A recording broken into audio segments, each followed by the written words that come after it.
Terima kasih Bang Zul yang sudah menerangkan sejelas-jelasnya kepada kita di mana posisi RUU ASN ini saat ini.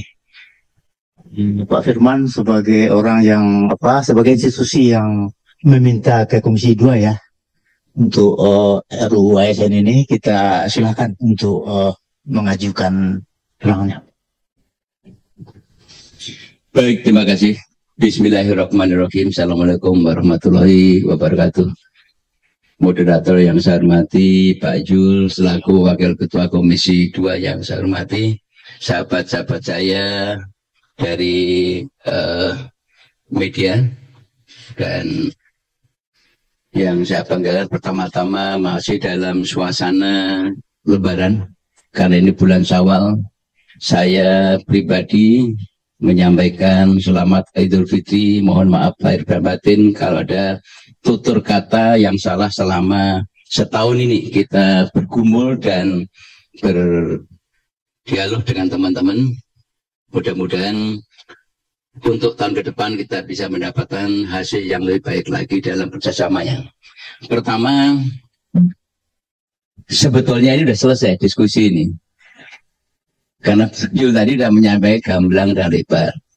Namun perlu kami sampaikan sebagai pencerahan dan pengkayaan kepada publik bahwa pertama, revisi undang-undang ASN ini memang sudah prosesnya itu sudah luar biasa, karena saya pernah duduk di Komisi 2 juga beberapa waktu yang lalu, dan kemudian di balik memang sudah dinamikanya luar biasa, mulai hiruk pikuknya honorer ketika itu, dan panjang mengenai ASN tarik menariknya, karena ASN ini rupa-rupanya masih menjadi daya tarik untuk kepentingan politik rupa-rupanya, kira-kira seperti itu.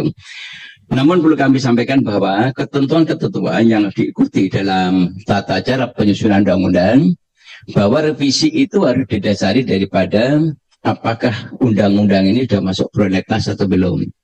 Nah, setelah kami cek, ternyata ASN ini memang sudah masuk dalam daftar prolegnas. Dan daftar prolegnas ini adalah inisiatif daripada Komisi 2. Nah, Komisi 2 ini tentunya Komisi 2 sebelumnya ya Pak Yul ya. Sebelum Pak Yul itu sudah ada usulan-usulan.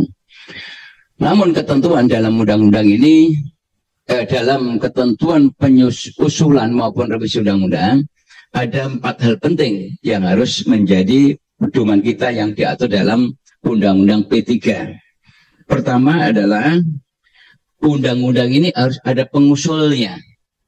Kalau tadi di dalam prolegnas pengusulnya adalah Komisi 2. Dan pengusul ini harus menjelaskan tentang masalah yang terkait urgensi daripada revisi undang-undang ini. Nah tadi Pak Jul juga sudah menyampaikan urgensinya. Nah, di dalam urgensi ini, pertama harus ada naskah akademisnya dan draft rancangan undang-undang.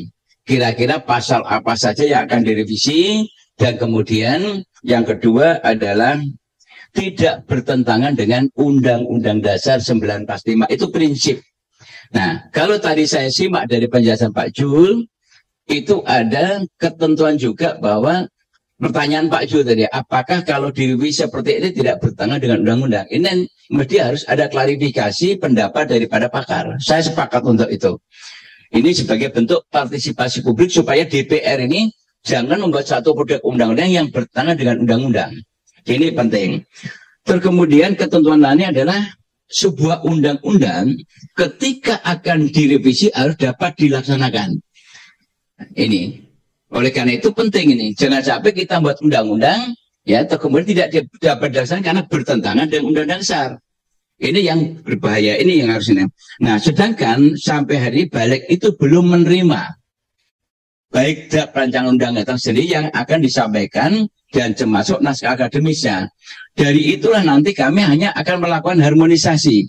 Kita lihat dari aspek filosofisnya, sosiologisnya, yuridisnya, ini apakah nanti tingkat urgensinya atau kemudian juga bertentangan nggak dengan Undang-Undang Dasar 1945 dan sebagainya. Kalau itu bertentangan, maka mesti kita akan minta dikembalikan lagi untuk disempurnakan agar tidak dilakukan GR. Nah, ini pokok-pokok tentang masalah. Namun di dalam masalah revisi ini, saya juga ingin menyampaikan, kalau tadi disinggung bahwa ada kewenangan-kewenangan terhadap rekrutmen ASN ini desentralisasi lagi. Tadi Pak Jul juga menyampaikan bahwa di Undang-Undang Dasar itu kan dalam mendelegasikan ada desentralisasi.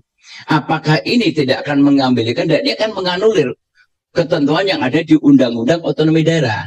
Ini daerah sudah banyak protes tentang Undang-Undang Cipta Kerja, kewenangan daerah yang ditarik ke pusat. Nah, kemudian ada lagi ini ASN akan tarik petang.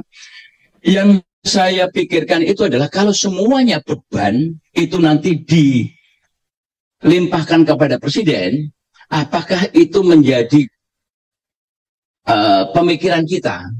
Kalau sampai ASN pun itu ada presiden, saya melihat apakah presiden punya waktu untuk itu? Padahal presiden memikirkan skala yang lebih besar, rencana strategi pembangunan 5 tahun, menghadapi globalisasi ekonomi yang sedemikian rupa dasarnya, kita menghadapi Trump aja udah kedodoran, belum nanti bagaimana perang urat syarat antara Rusia dengan Ukraina, kemudian China dengan Amerika. Ini pun geopolitik, geoekonomi kita sudah luar biasa. Itu pun kita sudah kedodoran. Apalagi kalau sampai presiden harus mengangkat, memberhentikan, memindahkan ASN itu melalui mekanisme presiden. Ini saya rasa ini harus rasional hal seperti ini. Nah, oleh karena itu kita harus melihat posisi yang perlu kami soroti dalam undang-undang ini adalah justru malah bagaimana sistem rekrutmen ASN ini perlu ditegakkan. Jangan sampai ASN ini menjadi transaksional. Ya, ini yang terjadi itu sekarang ini di beberapa daerah itu, contoh yang udah banyak bupati dan kepala daerahnya itu menjadi tersangka adalah rekrutmen ASN itu ditransaksikan. Walaupun mekanisme katakanlah ada yang menggunakan metodologi tender, tapi tender juga diatur juga ternyata, karena teknologi kan dikendalikan oleh manusia.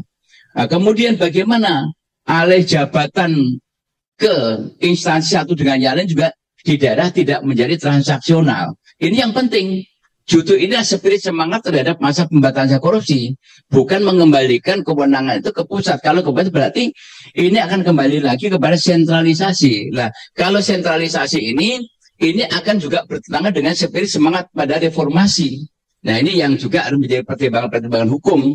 Nah, oleh karena itu posisi-posisi ini kami sepakat revisi itu mungkin perlu dilakukan, tapi untuk substansi yang betul-betul menegakkan sistem hukum kita dan kemudian juga bisa meminimais terhadap masalah tindak pidana korupsi. Ini sudah muncul di berbagai lapisan tentang masalah tenaga honorer. Tenaga honorer itu kemarin perjuangan dari beberapa tahun yang lalu, prosesnya panjang Pak Yul. Di 2009 saya pimpinan Komisi 4 itu sudah memperjuangkan honorer, kemudian realisasinya baru 2 tahun yang lalu. Itu prosesnya panjang. Nah, kalau seperti ini nanti load-nya dibebankan kepada presiden, apakah presiden punya waktu untuk bahkan saya khawatir malah kecolongan kita terjadi hal-hal yang tidak produktif karena mungkin presiden tidak ada waktu lagi untuk melihat mungkin dari skala persyaratan dan sebagainya. Nah, ini kembali kepada tim presiden. Nah, oleh karena itu posisi hari ini kami balik belum mendapatkan informasi sama sekali tentang masalah ini karena Pak Jursili juga masih sedang melakukan kajian-kajian bersama BKD dan tentunya kami akan menunggu kira-kira kapan dan apa substansi atau pasal-pasal yang dirubah karena ketentuan undang-undang itu begini. Kalau yang dirubah itu melebihi 50% berarti ini membuat undang-undang baru. Kalau kurang 5% itu revisi. Nah, kalau direvisi ini apa saja yang direvisi? Kalau direvisi tingkat urgensinya seperti apa? Kalau yang direvisi bertentangan dengan konstitusi, undang-undang dasar, ya tentunya nanti akan kita kembalikan karena kita tidak menginginkan semua undang-undang yang dihasilkan DPR dilakukan JR akhirnya undang-undang itu mubazir, mudah bayar membuang biaya, energi dan sebagainya, akhirnya undang-undang itu dibatalkan oleh MK. Jadi sampai hari ini kita masih menunggu dan harapan kami Pak Jul masih bisa meluruskan, menyempurnakan, karena ini adalah menjadi domainnya Komisi 2. Kalau ini memang nanti ini sudah betul-betul sesuai dengan harapan, dan harapan saya Pak Jul, mungkin juga perlu Pak Jul dari Komisi 2 karena mitra kerjanya, tidak hanya minta pendapat daripada Kemendagri. Karena Kemendagri kan komponen daripada Presiden. Yang perlu diberi pendapat adalah Asosiasi Bupati Kepala Daerah. Bagaimana kalau ini ditarik ke pusat, bagaimana problem yang terjadi di daerah. Ini penting.